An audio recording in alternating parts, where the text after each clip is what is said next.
Hi guys! For today's video, gagawa po tayo ng pastillas.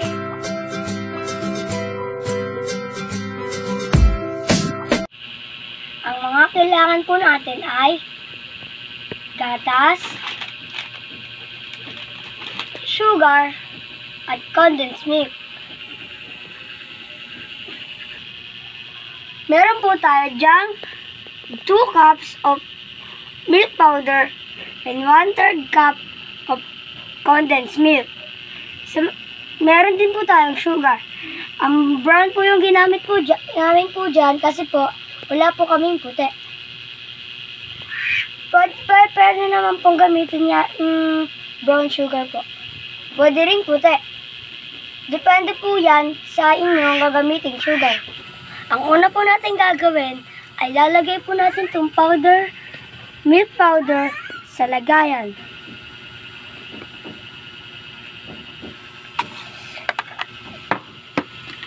Tapos, ilalagay po natin itong ng dahan-dahan ang condensed milk.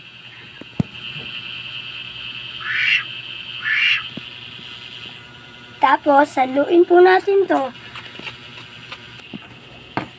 Tapos po, haluin po natin to habang dinadahan-dahan po ang paglagay sa condensed milk.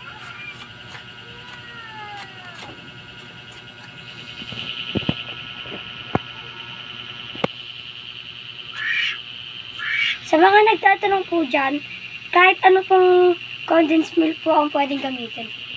Hinihintay po lang namin po ito mag-blend. Tapos, kung nakukulangan po kayo sa condensed milk, pwede pa po kayo maglagay ng isa.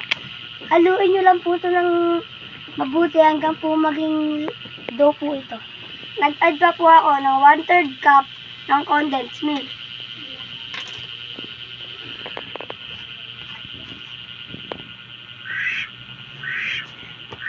So ito po, pwede po tayong gumamit ng plastic gloves po para po mahalo po natin siya ng mabuti.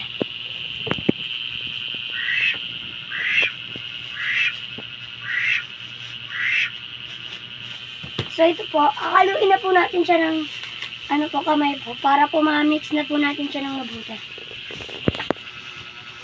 Dito po sa paggagawa ng pastillas, pwede po natin itong i-negosyo, ibenta po, pwede rin po natin itong gawing almusal.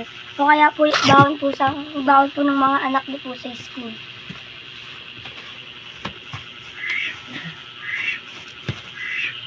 So ito na po yung nagawa nating dough. 1 teaspoon po ang kailangan para po sa pagbilog, pero ang gusto ko po ay malaki, kaya ito na lang po.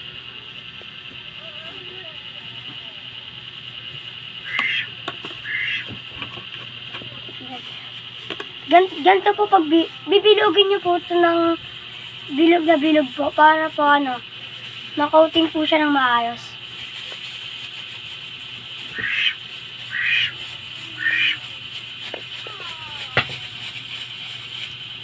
Parang mga ganito po kabilog. Tapos po, i-roll po natin siya dito po sa asukal.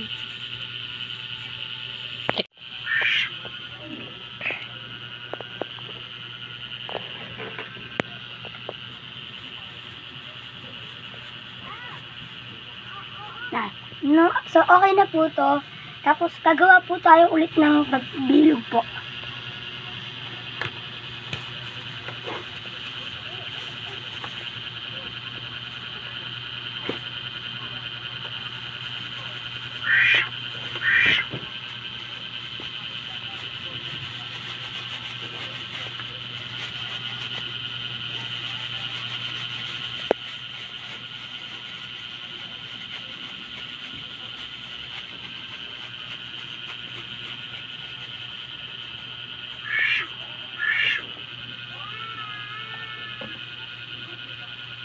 So, ito na po yung finished product po natin.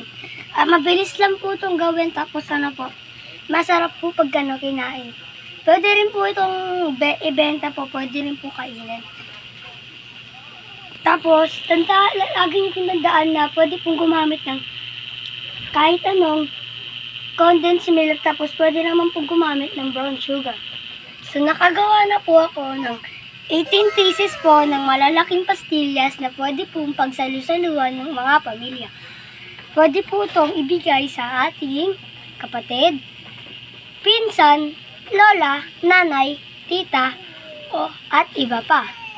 Pwede rin po natin itong ibigay sa pwede rin po natin bigyan po natin yung mga ating kaibigan. Dito na po nagtatapos ang aking vlog. Hanggang sa muling video uli.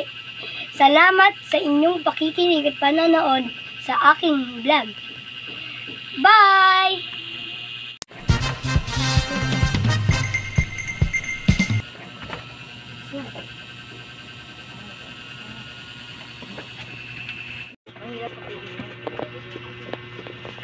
Bibili ng maiksi. Bibili ng sukat. Ha? Alam mo ito. Ano ba? Ano yun? Anong gagawin ko? Wala. Pre-taste. Ba't ang laki?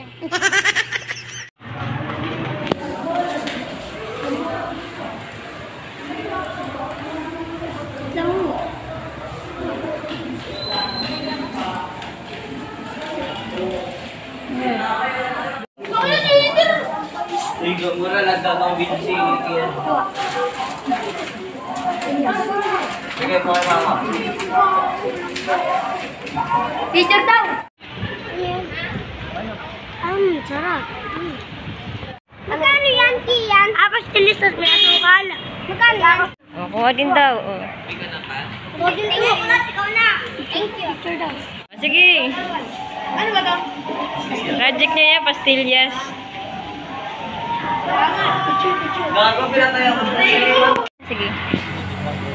Project mo to? Opo.